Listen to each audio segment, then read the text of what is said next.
ብዙ ጊዜ በዜና ወይም በመገናኛ ብዙሃን የአምባሳደሮችን የሹመት ደብዳቤ በተመለከተ ወይም ደግሞ ለሀገሪቱ ርዕሰ ብሔር የሹመት ደብዳቤ አቀረቡ የሚለውን ዘገባ ልንመለከት እንችላለን። ከዛ ጀርባ ያሉ ፕሮቶኮሎች ዝርዝር ነገሮችን ግን አልተመለከትም። ዛሬ የምናስቃኛችሁ ይህን ነው።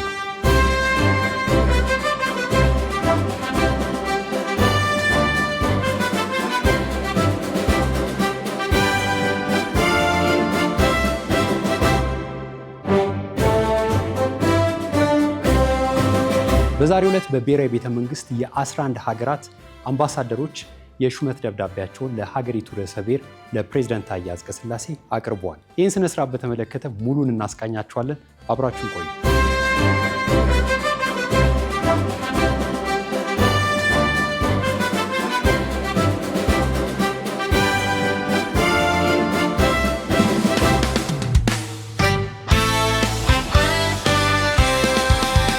የፕሮቶኮል ጉዳይ